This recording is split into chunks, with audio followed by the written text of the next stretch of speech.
Bonjour à toutes et à tous, Valentin Franc avec vous pour ce point de marché. Nous sommes le lundi 6 août 2018. Bienvenue à tous. Nous allons faire un briefing de l'actualité. Très peu de rendez-vous, même aucun vraiment rendez-vous majeur attendu aujourd'hui d'un point de vue macroéconomique. Donc ça va plutôt se jouer en fin de semaine. Tout de suite, je vous invite à prendre connaissance de l'avertissement gage sur risque avant de poursuivre ce point de marché. Le trading avec effet levé en fit, toujours les gains et les pertes. Un compte risque limité prend un risque de perte du capital investi. L'investissement sur compte titre prend un risque de perte en capital. IG fournit exclusivement un service d'exécution d'ordre. La présentation est à titre indicatif et ne saurait être considérée comme un conseil ou une recommandation. Alors bonjour à vous Lagno, j'espère que vous avez bien Luc, je salue également Dany, Edgy, bien le bonjour à vous. Belle divergence en 4 heures sur GBP USD ce matin, alors nous allons voir ça ensemble. En effet, ce que j'ai discuté avec un collègue ce matin, on a beaucoup d'actifs côté face dollar qui sont sur support, ce qui indique potentiellement un rebond de ces actifs et donc d'une baisse du dollar. On va les énumérer tous ensemble ce matin. Mais il y en a vraiment de plus en plus, ce qui renforce finalement ma conviction baissière sur le dollar à moyen terme. Le briefing de l'actualité, alors Pékin qui a annoncé être prêt à imposer des tarifs douaniers variant de 5 à 25% sur des biens et des produits américains d'une valeur de 60 milliards de dollars. Donc cette annonce a été faite vendredi en réponse à la menace de l'administration de Trump de relever de 10 à 25% les tarifs douaniers sur 200 milliards de dollars d'importation chinoise. Ce week-end, alors on a l'Arabie Saoudite qui a annoncé le retour au pays de son ambassadeur basé à Ottawa, en plus d'expulser celui du Canada dimanche, en réplique aux critiques formulées par Ottawa quant à la récente répression envers des militants opposés à la monarchie. Alors pourquoi j'énumère cette information? Tout simplement parce que l'Arabie Saoudite l'Arabie Saoudite c'est le troisième exportateur de pétrole vers le Canada et donc potentiellement ça pourrait avoir des conséquences sur les cours de pétrole si ce conflit s'accentue. D'un point de vue politique, on a Donald Trump qui a admis dimanche que son fils avait rencontré une avocate russe pour obtenir des informations sur son opposante à la présidentielle de 2016, Hillary Clinton, qualifiant cette démarche de totalement légale. Bon, pour le moment, pas de réaction sur les marchés, mais c'est peut-être intéressant de le noter. Le secrétaire d'État américain Mike Pompeo qui a promis que les États-Unis feront respecter leurs nouvelles sanctions contre l'Iran qui commenceront à entrer en vigueur dès mardi. Alors mardi, ça sera sur des sociétés financières, ça sera également sur, il me semble, le gaz, et en novembre, ça sera sur le pétrole principalement et sur la banque centrale iranienne. D'un point de vue macroéconomique, la croissance de l'emploi aux États-Unis a ralenti davantage que prévu en juillet, avec le NFP qui est ressorti moins bon que ce que croyait le consensus. Mais on a une baisse du taux de chômage, ce qui a montré que les conditions du marché du travail continuent à s'améliorer, et ce qui pourrait conduire à davantage de pression inflationniste. Et enfin, on a les fonds spéculatifs et gestionnaires de portefeuille qui ont un nombre de positions short le plus important depuis la publication des données de la CFTC en 2006.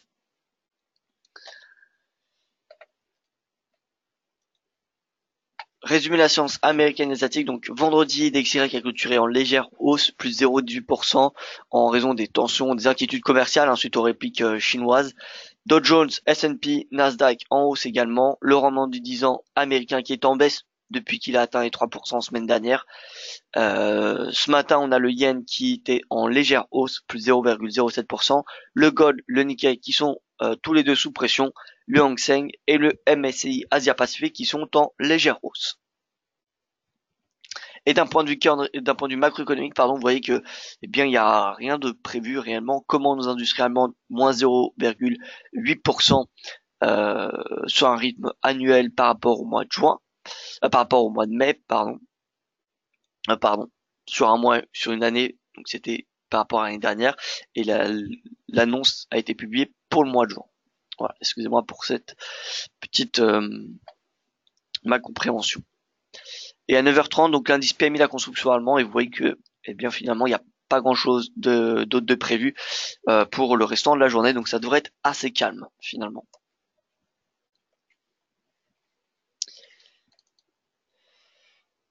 Alors, commençons dans le vif du sujet avec le dollar.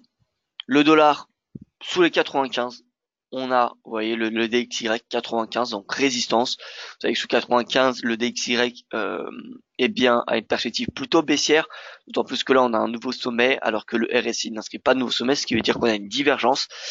On a une divergence sur le RSI, donc voilà, ça pourrait précéder finalement une baisse. Donc dollar, DXY d'un point de vue technique, il est sous résistance. Je pense qu'on est d'accord. L'euro dollar qui est sorti par le bas de son triangle. Sorti par le bas, donc on a un signal baissier. Prochain niveau de support majeur, eh bien ça semble être les 1,15. Vous voyez, triangle, 1,15. La figure, enfin l'objectif théorique de la question de cette figure, c'est les 1,13. Personnellement, tant qu'on tient les 1,15, je pense pas qu'on ira chercher les 1,13. Si on casse les 1,15, il y a des fortes chances qu'on aille chercher les 1,13. Mais donc voilà, pour le moment, l'euro, il tend vers son support à 1,15. 1,15 qui est un niveau de support majeur. Donc, euro-dollar sur support. GBP-USD 1,30 sur support. Avec, vous voyez, une grosse divergence haussière. Qu'est-ce qu'on a d'autre? On a peut-être USD-CNH à 7. Vous voyez, sous les 7, un rejet, donc résistance. Et enfin, la dernière chose que je souhaite vous faire voir, c'est le 10 ans US, le seuil des 3%, résistance et un nouvel échec. Et comme vous savez, DXY, il est globalement corrélé, alors il tend à être corrélé en tout cas à ce rendement. Vous voyez, donc qui dit baisse du rendement dit dollar sous pression. Alors il n'y a pas que ce facteur qui vient justifier une hausse ou une baisse du dollar. Il n'y a pas une corrélation totalement positive, parfaitement positive entre le rendement de 10 ans et le dollar, mais il y a quand même une corrélation qui est historique. Et donc, on a cette corrélation, on a ce rendement sous résistance. Et enfin, le gold, vous le savez, 1200 $. 1200 $, niveau de support majeur.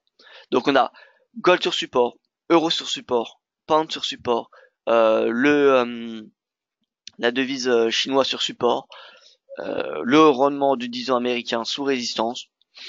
Donc voilà, on a quand même pas mal de facteurs qui jouent, qui sont techniquement en défaveur du dollar. Donc, ça sera à suivre, ce sera très intéressant. Et en plus de cela, pour résumer, on a le DXY qui est sous résistance. Donc voilà, on n'a pas encore les signaux bearish sur le dollar suffisant. Ce que j'aimerais voir, c'est un retour de l'or à 1200 et de l'euro à 1,15. Le retour de ces deux actifs sur ces supports serait excellent parce que ça donnerait un poids supplémentaire au scénario haussier, au baissier du dollar. Parce que forcément, si ces deux actifs, euro, dollar, gold, peut-être les deux actifs financiers les plus tradés, finalement, si ces deux actifs sont sur support,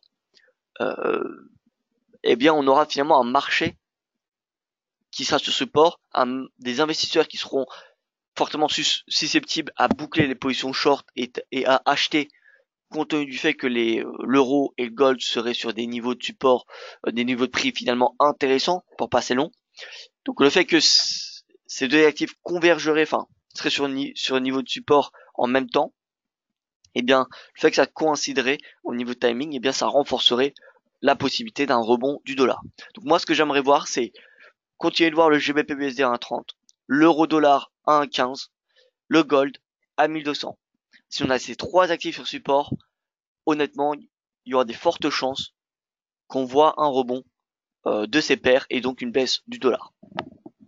Voilà, et sinon, ce qu'on peut regarder, c'est finalement le DXY. DXY sous 95 et également notre dollar index. Notre dollar index, on a la divergence. Vous voyez qu'on n'a pas marqué de nouveau sommet sur le dollar. Pourquoi? Parce que finalement dans cet indice dollar, on a une part de l'euro qui est beaucoup moins important que dans l'euro dollar. Dans l'euro dollar, on a 56% d'euros. Dans celui-ci, on doit avoir, on va dire, de tête, je dirais entre 15 et 20%. Vous voyez, dans celui-là, c'est 15 et 20%, pardon.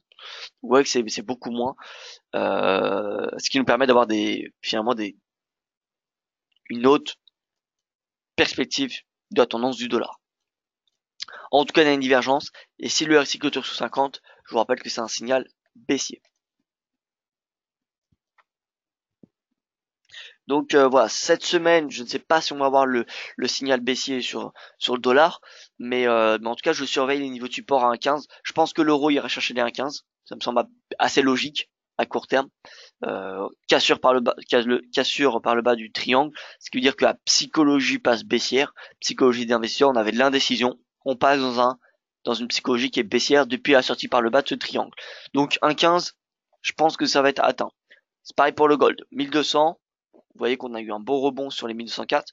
Finalement, 1200, je pense que ça va être atteint également. Je pense pas qu'on va avoir un V-bottom, c'est-à-dire vraiment un pic, vous voyez, un test, et ensuite tout de suite le rebond. Je pense pas que ça va se faire comme cela.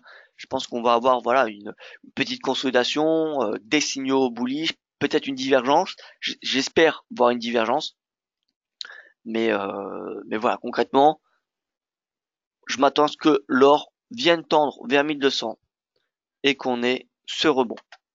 Ouais, qu'on a la divergence haussière sur le gold, mais on est très loin, ce RSI est très loin d'être proche de 50. Donc on a encore un momentum qui est extrêmement bearish. Tant qu'il est bearish au momentum, je pense que le mieux c'est de se positionner à l'avant. Donc tout rebond. Et pour le moment, une opportunité de vente tant qu'on n'a pas vraiment de signaux haussiers conséquents. D'un point de vue d'analyse technique, on reste dans une tendance baissière. Donc voilà, retour au pivot hebdomadaire. Là, concrètement, on est sur un niveau de prix de vente assez intéressant pour voilà viser les 1200. Vous voyez, si on visait 1200, donc stop au-dessus de pression plus haut, ça fait 6,39 $. On vient chez 1200, ça fait 12,26. Donc on a un ratio de rendement de 2 au prix actuel. Sur l'eurodoll, vous voyez un stop au-dessus de pression plus haut, ça fait 28 pips. 28 pips pour venir chercher donc les 1,15. 1,15, on a 60 pips. Donc pareil, ratio de rendement de 2. Alors je reviens sur le GBPUSD parce qu'on a été très rapide sur cette paire. Mais donc en journalier, je refais analyse. Tendance baissière. Le prix qui est sous sa moyenne mobile à, vous voyez, 50, 100, 200 périodes. Le prix qui tend vers les 1,30. Le RSI qui rebondit depuis le 30 mai. Vous voyez, on a des creux et des sommets de plus en plus hauts sur le RSI. Donc on a vraiment un RSI qui est dans une tendance, on va dire, haussière depuis la fin mai, depuis début juin. Alors que le prix est toujours dans sa tendance baissière. C'est ce qu'on appelle une divergence. Peu fiable avec le Brexit. Alors ça dépend. Ça dépend de deux choses. Déjà, est-ce que on va avoir un soft et un Brexit et qu'est-ce que le marché price actuellement? Parce que s'il price finalement le scénario le plus hard, eh bien il y a plus de chances d'avoir de rebonds. C'est comme si, vous voyez, qu'il y avait aucune probabilité d'une hausse des taux de la BCE pour le mois de septembre et qu'au final au mois de septembre on a une hausse des taux. Imaginez la réaction du marché sur l'euro. L'euro il prendrait 300 pips en une journée. D'accord. Donc c'est un petit peu pareil. Tout est une question sur le marché, c'est finalement c'est une question de anticipation, de consensus. Si on a le marché qui a pricé l'annonce, peu importe l'annonce, qu'elle soit bonne ou une mauvaise annonce, si elle a déjà été pricée, on n'aura pas vraiment de mouvement. Si elle n'a pas été pricée, qu'elle soit bonne ou mauvaise, on aura un mouvement. Si on a une surprise positive, eh bien on aura normalement une réaction haussière. Si on a une surprise négative, on aura une réaction baissière. Voilà, donc il y a deux questions qui se posent, c'est est-ce qu'il y aura un soft ou un Brexit? Pour le moment, d'après négociation, on ne sait pas trop. Depuis le changement du ministre du Brexit et depuis que May a finalement pris les rênes des négociations, il y a plus de chances qu'on ait, on va dire, un soft Brexit. Étant donné que Theresa May elle est plus du côté du soft, même si elle souhaite être du hard, étant donné que voilà, on va dire la plupart des conservateurs sont pour le hard Brexit, même s'il y en a qui sont pour le soft. Donc voilà, ce sera intéressant à suivre. En tout cas, ce que le marché price, je pense que le marché est toujours dans une perspective enfin, oui, dans une perspective plutôt de hard Brexit, alors pas totalement pricé. Je pense pas que voilà le marché soit convaincu qu'on va avoir un hard Brexit, mais je pense plus qu'il est dans cet état d'esprit-là plutôt qu'un soft. C'est le ressenti en tout cas que j'ai. Dans tous les cas, on a une baisse de la livre Et vous voyez qu'on a, d'un point de vue technique, étant donné que vous savez que l'analyse technique, c'est quoi? C'est ni plus ni moins que l'étude de la psychologie du marché. Donc c'est un petit peu tout ce qui a été pricé par le marché. Et là, on voit qu'on a un momentum qui est finalement de plus en plus haussier. Donc, voilà, il suffit d'un signal bullish, comme par exemple une divergence haussière à court terme. Donc en une heure, on n'a pas de divergence. Vous voyez qu'on a une petite excursion sous les A30 et un retour au-dessus. Donc en 4 heures, eh bien, il faut attendre des signaux bullish. Hein. Une petite divergence, là vous voyez qu'on en a une. Petite divergence. Creux, creux. Si je prends le creux adéquat, creux, creux. Vous voyez là, la flèche est orientée à la baisse. La flèche est orientée à la hausse.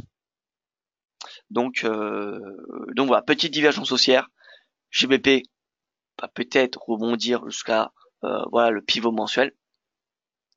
En tout cas, tant qu'on n'a pas de sortie par le haut de ce rectangle, de ce canal, eh bien on reste dans une tendance baissière. Si on sort par le haut de ce rectangle, objectif haussier jusqu'à 1,35. Alors je ne dis pas que, vu que le dollar est sous résistance, si le dollar baisse, je ne vois pas le JBP USD pour le moment revenir à 1,40. Ça me semble peu probable. Maintenant, un retour à 1,35 me semble totalement possible. Un retour à 1,35, c'est ni plus ni moins qu'une correction on va dire de 38% de cette tendance baissière. Donc c'est pas non plus quelque chose d'impressionnant. Vous voyez, 38%.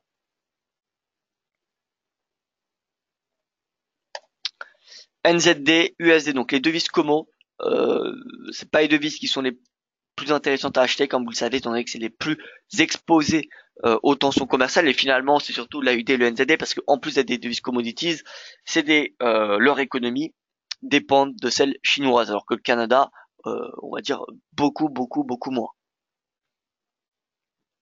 Donc voilà, les devises Como et en plus les devises dont les économies sont extrêmement exposées à la Chine, eh bien sont pas des opportunités d'achat, sont plutôt des opportunités de vente. Donc tous les rebonds du NZD ou de l'AUD sont pour le moment, tant qu'à ces tensions commerciales, des opportunités de vente. Donc AUD yen, AUD USD, surtout l'AUD yen, hein, parce que voilà, le yen, on regarde ce yen index, vous voyez qu'il continue son rebond, or que le dollar, on n'a pas encore, comme je vous dis, signaux baissiers, mais en tout cas, on en a de plus en plus. Voilà, donc on attend la cassure en fait d'un support majeur pour passer à la vente sur le dollar. Et si on passe à la vente sur le dollar, l'euro et le yen seront les deux devises qui vont le plus profiter. Et donc l'AUD yen, c'est pour ça que je préfère cette paire. Donc l'AUD yen, moi j'ai toujours ma conviction baissière, direction le S1. Alors, je vais regarder d'un point de vue technique ce qu'on a.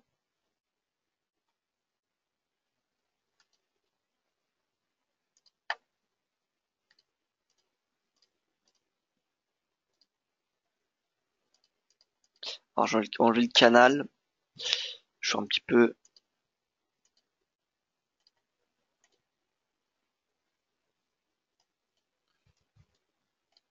Je vais rendre le graphique un petit peu plus clair. Alors, on va enlever tous ces niveaux de support de résistance, on va le refaire parce qu'on regarde la UD yen à peu près tous les jours ensemble. C'est vrai qu'on n'a pas changé, on n'a pas revu l'analyse technique depuis maintenant quelques temps. Donc, rapidement, canal dont je change, je vais le mettre à 12 périodes pour avoir plus haut, plus bas d'un an.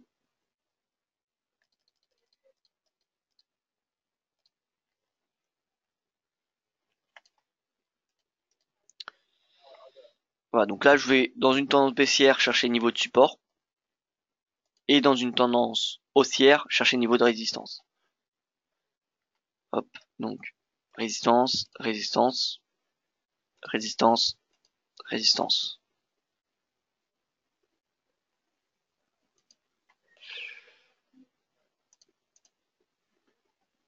Niveau de support.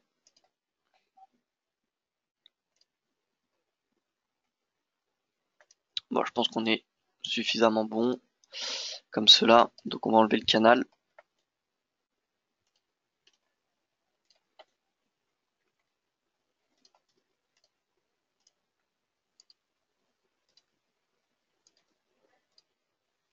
Donc là pour le moment on a une consolidation a priori. Hein.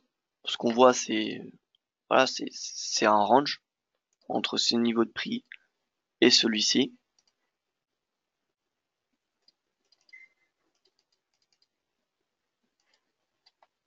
Voilà, donc consolidation. Dès qu'on a une consolidation, c'est bien d'aller sur une temps supérieure pour voir s'il y a une divergence. Donc là, baisse, consolidation, n'a pas de divergence. On a une légère hausse. Vous voyez que les prix clôture mensuels finalement sont de plus en plus hauts, tout comme le RSI. Donc ce qu'on a peut-être, c'est finalement un drapeau.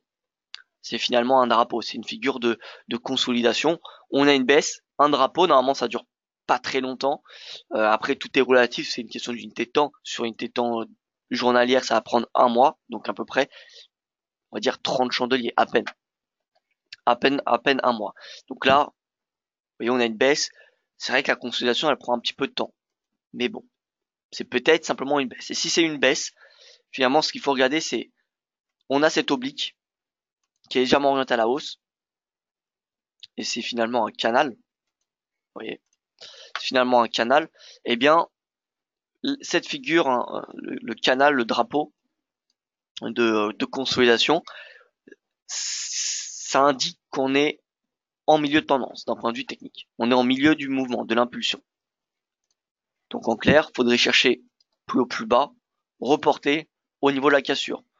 Si on estime la cassure, vous voyez, c'est par ici, on aura un objectif baissier vers les 73. Mais bon, pour le moment, on est loin d'avoir la cassure pour le moment. Et, donc, voilà, on va rester patient. Mais en tout cas, on le voit, on a globalement un prix qui est en range. Donc, en haut du range, le mieux, c'est, je pense, de shorter. Et, en bas, bah, prendre des bénéfices. Je ne dirais pas d'acheter parce que acheter la UD, ça me semble assez risqué. Par contre, le shorter, ça me semble assez facile.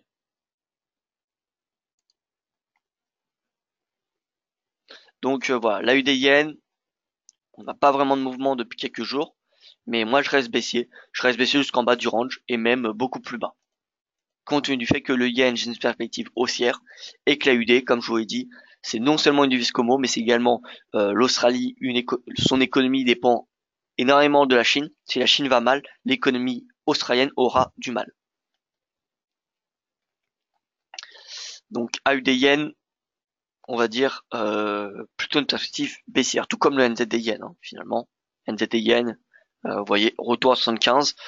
On a un aplatissement du RSI, très intéressant à surveiller, à constater. RSI, aplatissement, rebond même. Dans le même temps, on a un prix qui est baissier. Donc on va peut-être avoir un rebond finalement du NZD yen. Si on regarde sur la UDNZD,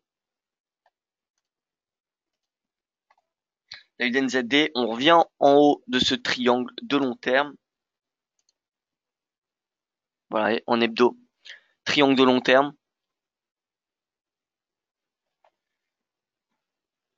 Alors ce qu'on peut faire, c'est quand on a eu cette cassure, mais qu'on a une réintégration, eh bien on vient tracer une autre oblique en pointillé.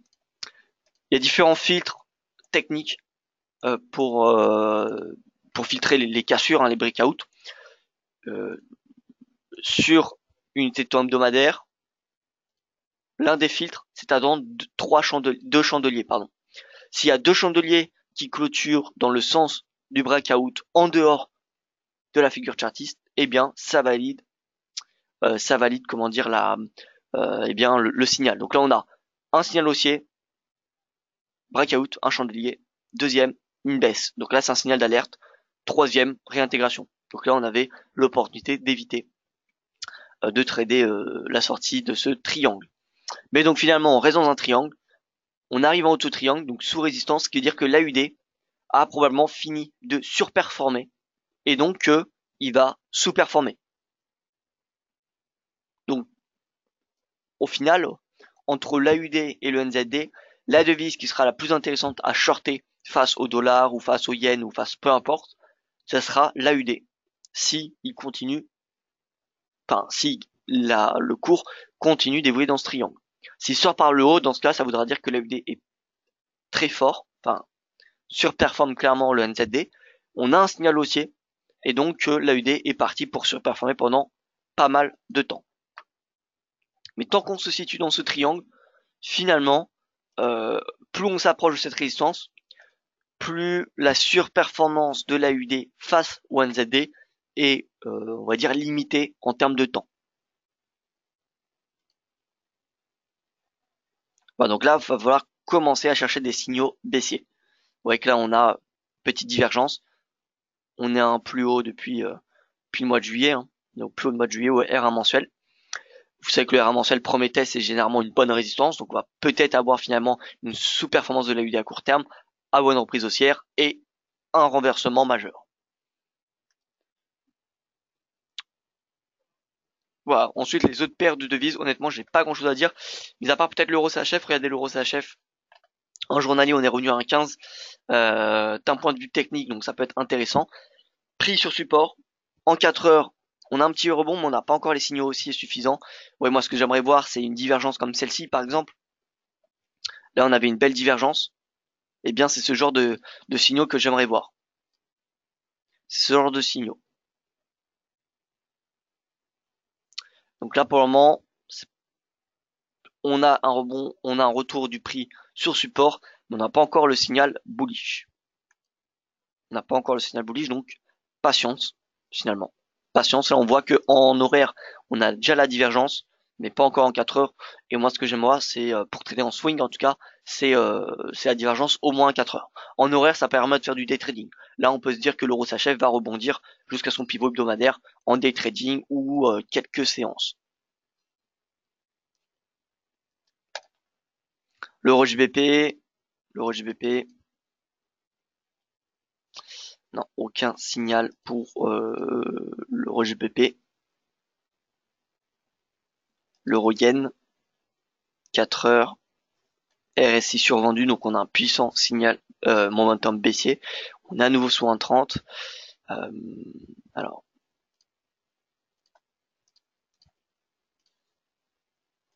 on est en bas du canal. On est en bas de ce canal, donc on va peut-être avoir un rebond en horaire. On a une divergence qui est extrêmement importante. Donc on va peut-être avoir un rebond. Maintenant, on reste en contre-tendance, hein, faut le savoir. Faut le savoir qu'on est en contre-tendance si on achète l'euro yen. Vous voyez que la tendance est clairement baissière, donc prudence. Prudence pour les stratégies acheteuses sur l'euro yen. Au niveau des marchés actions, donc on a une ouverture avec en baisse, hein, on voit le CAC qui est en baisse de 0,39%. On va voir tout de même si on a eu un gap haussier ou baissier.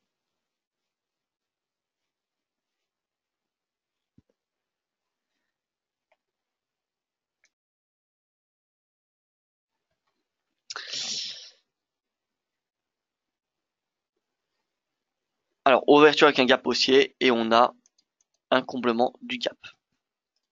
On a un comblement du gap. Alors, je vais le mettre en horaire. Vous voyez, ouverture à ce niveau de prix. Comblement du gap. Le puissant niveau de support à 5450. Je le rappelle. Si on casse cet oblique, ça sera un signal baissier important. Voilà, donc à surveiller. Mais donc là, ce matin, on a l'euro qui est flat, le pétrole qui est en hausse. Donc on a plutôt sentiment d'appétit pour le risque. On va voir le rendement du 10 ans allemand. Il est en légère hausse en journalier. Et on va voir le spread italien moins allemand. Il est en hausse. Donc s'il est en hausse, c'est pas bon pour les actifs de la zone euro. Parce que ça veut dire qu'il y a des inquiétudes. Pourquoi il est en hausse? Tout simplement parce que faut savoir qu'en Italie, il y a le gouvernement qui est en train de tabler sur le budget. Le budget et vous savez que c'est un gouvernement qui est plutôt eurosceptique, même si le ministre des Finances a indiqué que le budget était en accord avec les règles de l'UE. Voilà, ça inquiète. On s'inquiète, le budget n'est pas finalisé. C'est pour ça qu'on a une détente de ce spread et donc on a des marchés à actions européens qui sont sous pression. Donc si on a ce spread qui est en hausse, même si on a l'euro qui est en baisse ou que le pétrole est en hausse, ce spread montre une incertitude des investisseurs en zone euro et donc naturellement, ça prend le dessus sur la baisse de l'euro ou sur la hausse du pétrole. Donc si on a ce spread qui augmente, c'est en clair baisse des marchés actions européens. Voilà. Donc CAC, retour en intraday, il y a de fortes chances, je pense, qu'ils reviennent vers les 5450. Et en plus, ce matin, on avait plutôt, on va dire, de la version pour risque. Si on voit les marchés actions asiatiques, ils ont clôturé plutôt dans le rouge. Hein. Donc voilà. On n'a pas vraiment d'appétit. Comme vous savez, le mois d'août, c'est un mois statistiquement d'aversion au risque.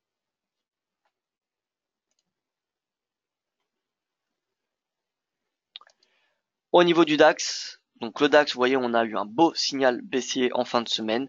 Jeudi, on a eu la sortie par le bas. Et ici, ce qu'on a, c'est vraiment excellent. Ce qu'on a ici, pour ceux qui connaissent les gaps, ça c'est un gap qui indique la fin de tendance. Et si on a le nouveau gap, c'est le breakaway gap, et là ça s'appelle une île, top island, d'un point de vue d'analyse technique. Et là on a un parfait signal baissier. Le fait que ces gaps soient tous les deux alignés, on a une cassure, on a une sortie par le bas de ce canal, là on a un parfait signal bearish, et donc première opportunité, enfin le premier objectif, c'est un retracement de 50% de cette tendance. Et ça a déjà été fait. Ça a déjà été fait. Donc 50, ensuite 60%, et enfin le retracement total de cette tendance. Donc ça, c'est différents objectifs. Je ne dis pas qu'on va forcément atteindre le bas, tout en bas, les 12 100, mais on a différents objectifs intermédiaires. Donc à nouveau les 50%. Vous voyez qu'on est au pivot mensuel. Vous le savez, le pivot mensuel, c'est un niveau majeur.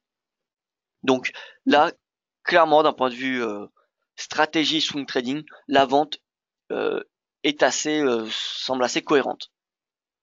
15 minutes, on a une div. En horaire, pas encore. Mais vous voyez qu'on a un aplatissement du momentum, tout comme du prix.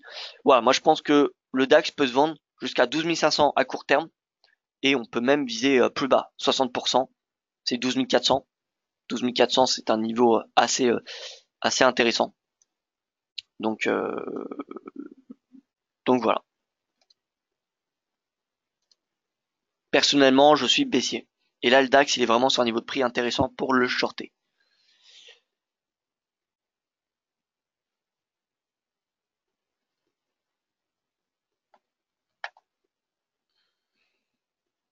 Voilà, donc l'Eurostoxx, c'est entre le CAC et le DAX, c'est-à-dire le CAC, vous savez, il est toujours bien au-dessus de son oblique haussière. Le DAX est bien en dessous, mais l'Eurostoxx est vraiment, vous voyez, entre les deux. Il est, on va dire, sur la borne basse de ce canal, finalement. En tout cas, on a eu le gap baissier pareil. Gap baissier, donc là, l'objectif sur l'Eurostoxx, si on a finalement une tendance baissière, c'est 50%, c'est-à-dire 3440 points. Un retracement à 3440 points cette semaine me semble tout à fait possible. Ouais, donc pour l'or, je vous l'ai dit, stratégie baissière sur l'or, direction les 1200. Alors dans un premier temps, plus bas, le récent plus bas à 1204. 1204 qui est ni plus ni moins, vous voyez, le rebond à 1204. Eh bien 1204, ça correspond au plus bas de 2017. On n'a pas le plus bas, mais de l'été dernier. Donc c'est le plus bas d'un an, finalement. Vous voyez, 1204, plus bas d'un an, rebond sur celui-ci. Mais bon, rebond, c'est pas pour autant qu'on a un renversement de la tendance. C'est un petit rachat de position. Rien de bien méchant. La stratégie, elle est baissière. Là, l'or peut se shorter jusqu'à 1104 puis 1200. Et enfin, le pétrole, pas grand mouvement sur le pétrole à court terme. Vous voyez, en journalier, on est entre le canal et la moyenne mobile à 200 jours. Donc on est dans une phase clairement insuffisante pour passer à la vente et insuffisante pour passer à l'achat. L'achat se justifie si on a un nouveau test de la moyenne mobile à 200 périodes, parce que vous savez que la moyenne mobile à 200 périodes, c'est une moyenne mobile particulièrement suivie. Mais dans le même temps, on est sorti par le bas du canal, du Brent, mais également du WTI. Donc on a des signaux qui convergent entre les deux cours de pétrole qui sont plutôt à la baisse. Donc on est un peu dans une zone d'indécision finalement entre le canal et la moyenne mobile. Si on si on casse la moyenne mobile, si le prix passe en dessous de la moyenne mobile, sur le WTI et le Brent, on aura deux puissants signaux bearish qui mèneront à shorter le pétrole jusqu'à, vous voyez, 62 dollars à peu près. 62 pour le Brent, et pour le WTI, on cherchera à shorter jusqu'à 58. Voilà, donc affaire à suivre. Le cuivre sur support, retour à, vous voyez, à 50% de retracement, excusez-moi, de cette tendance haussière. D'ailleurs, si on regarde, ça c'est l'indice Commodities Dow Jones. Si on regarde le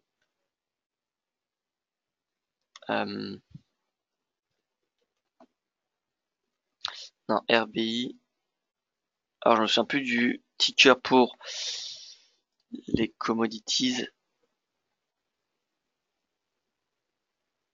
Alors d'ailleurs on a ce graphique qu'on pourra commenter ensemble dans quelques instants parce qu'il est assez intéressant.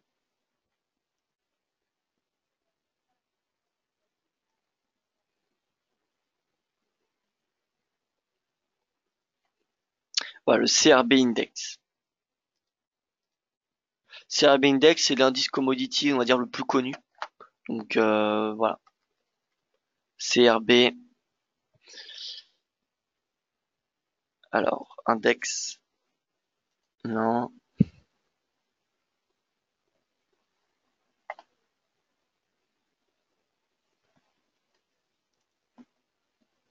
Voilà, Thomson Reuters Commodities Index. Donc ça, je le prends. Voilà. Donc là, on a le CRB Index. Faut savoir que dans le CRB Index, il y a 25% de pétrole. Donc il est moins bien pondéré que le Dow Jones Commodities Index. C'est pour ça que c'est intéressant de garder les deux. D'ailleurs, on va les superposer. C'est encore plus intéressant. Mais vous voyez que sur le CRB Index, c'est un petit peu la référence d'un point de vue d'analyse technique de la tendance des matières premières. Eh bien, on a un CRB Index qui diverge à la baisse. Vous voyez, on a le RSI en weekly. On a une baisse. On a une baisse. Donc, dès l'indice commodities. Et donc, vous voyez, là, il y a une belle corrélation entre les deux indices. Hein. Il y a une belle corrélation, et donc qui dit divergence dit possible retracement. Dernière fois où il y avait une divergence, je constate que c'était, vous voyez, 2016-2017, et on a vu une baisse assez petite, je vous l'accorde. Ah quand même, vous voyez, on avait une baisse de 60%. Pour ceux qui ne voient pas la divergence, elle est juste ici.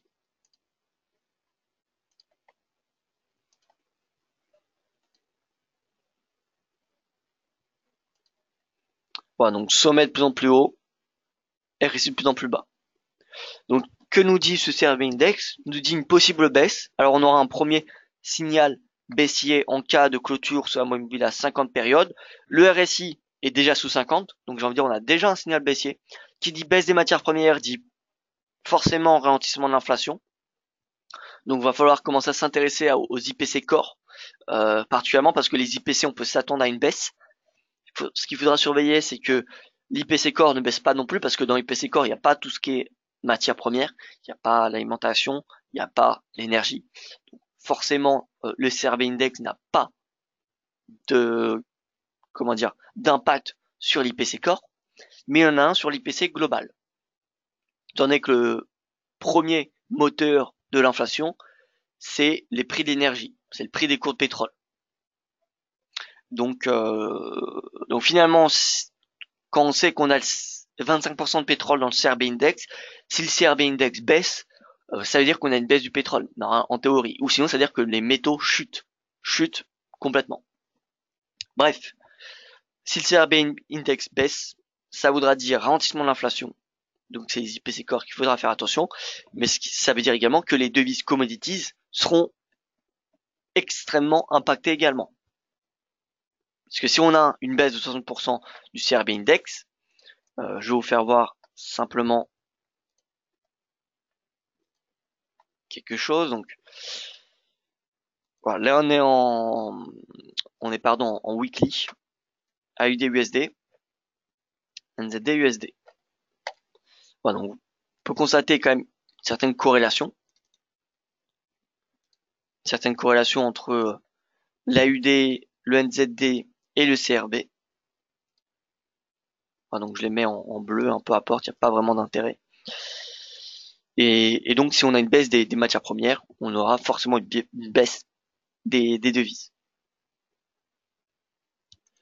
Ce qui renforce ma perspective baissière sur le D et le NZD.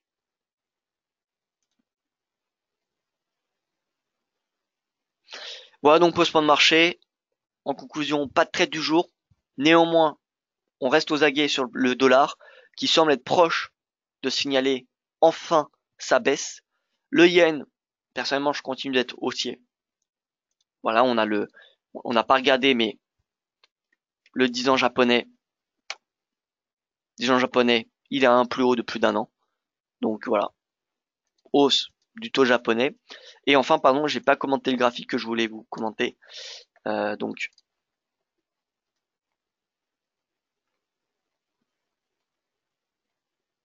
donc celui-ci, qu'est-ce qu'on a? On a ni plus ni moins que le spread entre le 10 ans et le 2 ans américain en noir. La ligne noire, c'est le spread qui, vous le savez, a souvent, dans la plupart des cas, signalé une récession. La récession, les zones de récession, vous les voyez avec les bandes grises. Et ensuite, en rouge, c'est simplement le drawdown, le baisse, le repli du S&P depuis son plus haut. Voilà, donc ce qu'il faut regarder, c'est dès que le spread croise à la baisse les 0 points.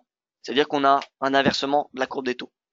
Dès qu'on a un inversement de la courbe des taux, vous voyez que généralement, c'est pas tout le temps le cas, ça a été, il me semble, 9 fois le cas sur 11, donc ce qui donne quand même une assez bonne statistique. Eh bien, 9 fois sur 11, on a eu le signal d'une récession. Et là, vous voyez que la courbe des taux, elle est relativement proche. Et vous voyez qu'ensuite, généralement, on a eu le S&P qui a chuté de pas mal de pourcents. Mis à part cette fois-ci où c'était en amont, vous voyez que là, le spread passe sous les zéros.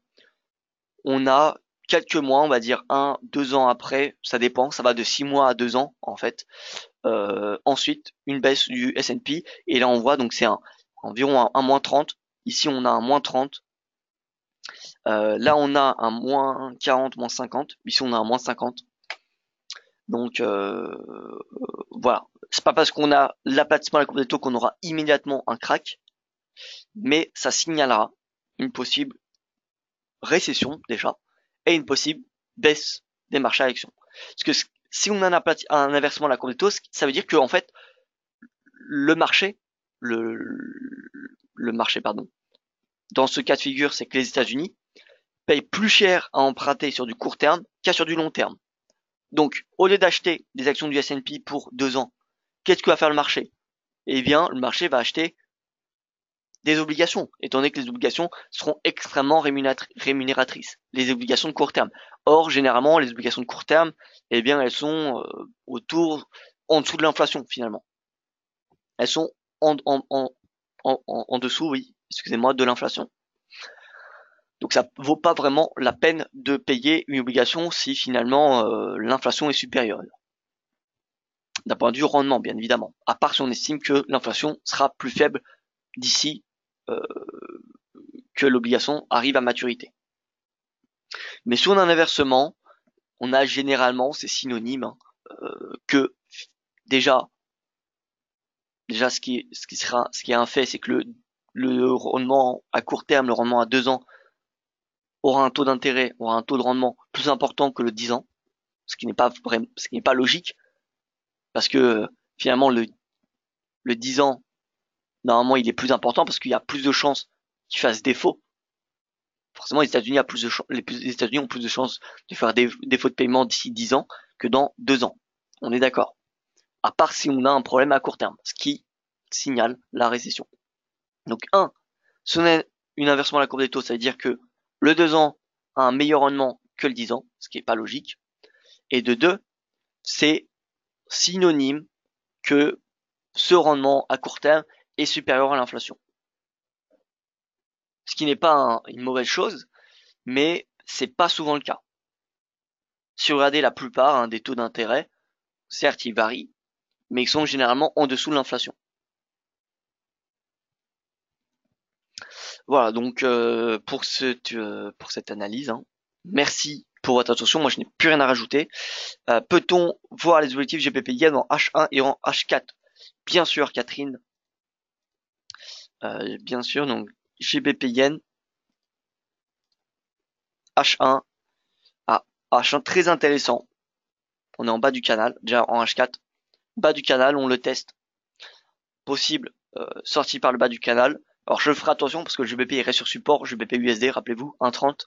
Même si le Yen il est particulièrement haussier, le GBP est sur support, donc attendons des signaux, que ce soit haussier ou baissier pour trader le GBP Yen. Pour le moment, je le considère sur support, ce GBP Yen. Et en H1, on a une div. On a une div, c'est pas parce qu'on a une div qu'il faut passer à l'achat. Une div, ça signale simplement, on va dire, l'état de la tendance. C'est-à-dire que la baisse du prix actuellement n'est plus alimentée par le momentum. Donc on n'a plus vraiment de momentum d'euphorie, on va dire, qui vient justifier la baisse du GBP. Donc j'ai envie de dire, Catherine, pour moi, on n'a ni signal haussier, ni signal baissier. Le prix sur support, le prix teste un support, mais on n'a pas de rebond, qu'elle soit sur le prix, et on n'a pas de vraiment de signaux majeurs sur le momentum. C'est-à-dire que le momentum est toujours sous 50, et voilà, tout simplement. Donc, pour ma part, GBP Yen, je resterai voilà, indécis, tout en gardant à l'esprit que le Yen, vous connaissez mon opinion, le Yen, je m'attends à une surperformance du Yen pendant encore pas mal de séances, donc je ne serai pas surpris, on va dire, si le GBP Yen sort par le bas de ce canal. Voilà, après ça c'est vraiment de la spéculation et on n'a pas encore les signaux techniques suffisants.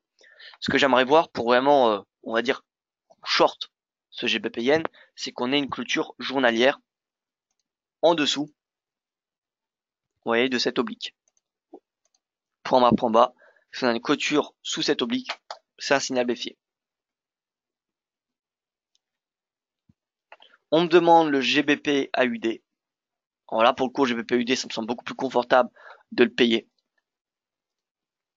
GBP AUD. Alors, sous-performe à court terme, sorti par le bas de ce canal.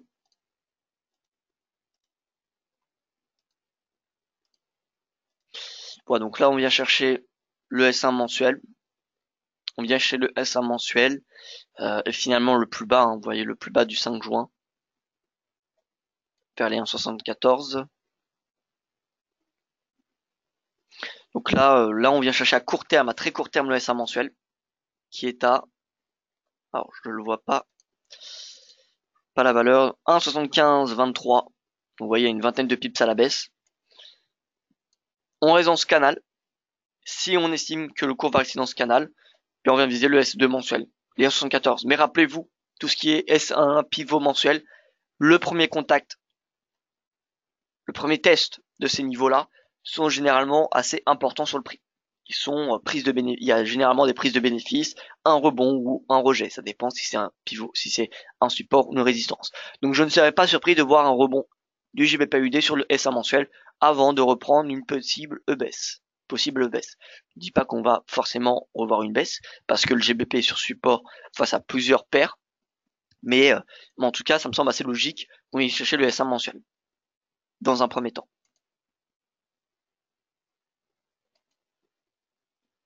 AUD cible 0,11355. Alors 0,11355, oui, concrètement. Concrètement, je suis d'accord. Maintenant, voilà, entre vendre l'AUD USD et vendre l'AUD Yen, je préfère de loin vendre l'AUD Yen. Pourquoi? Parce que l'USD, en fait, tout dépend de votre opinion sur le dollar. Si vous êtes bullish sur le dollar, si vous pensez que le dollar va dépasser les 95 points, dans ce cas-là, il faut mieux le vendre l'AUD USD. Maintenant, compte tenu du fait que le DXY est sous résistance, pour moi, la perspective haussière est assez limité sur le dollar, alors que le yen l'est beaucoup plus. Donc entre vendre la USD et vendre la yen, je préfère de loin vendre la yen. Ça me semble beaucoup plus confortable.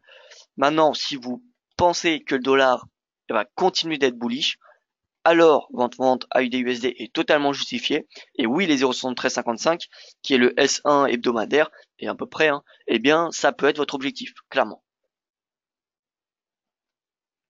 Voilà, donc tout dépend en fait de votre préférence. Il y en a qui vont préférer payer le dollar. Dans ce cas-là, les paires majeures sont beaucoup mieux pour vous en ce moment. Et pour ceux qui préfèrent acheter le yen, eh bien, toutes les paires en yen vont être forcément des meilleures opportunités. Tout ce qui va être vente AUD yen, vente NZD yen, ça c'est des paires qui vont être particulièrement intéressantes. Si le dollar chute, l'AUD-USD en hausse. Exactement, Younis. Exactement. C'est pour ça que personnellement, l'AUD-USD, je ne suis pas un grand fan de l'acheter. Même si voilà, l'AUD, je suis baissier parce que c'est une devise Como, parce que l'économie d'Australie est exposée à la Chine.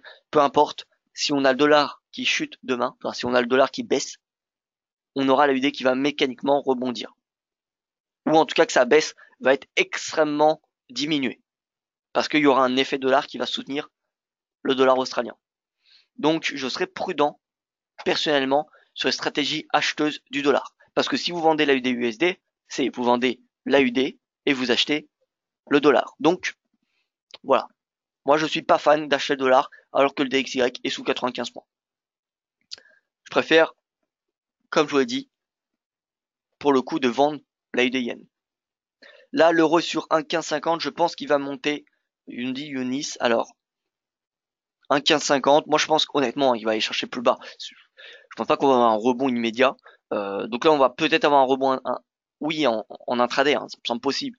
Maintenant, si la question est est-ce qu'on va venir atteindre les 1,15 lors des prochaines séances, honnêtement, je pense que oui. Il y a des très fortes chances que l'euro-dollar, pardon, a cherché les 1,15. Donc voilà, on va peut-être avoir un rebond à court terme.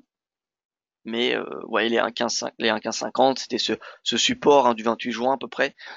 Oui, on va peut-être avoir un rebond maintenant. Est-ce que c'est le point bas? Je ne pense pas.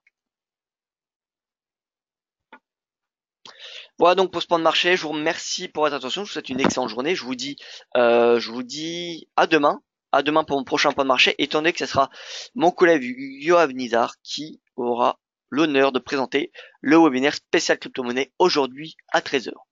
Voilà, excellente journée à vous et à demain matin pour ma prochaine revue des marchés.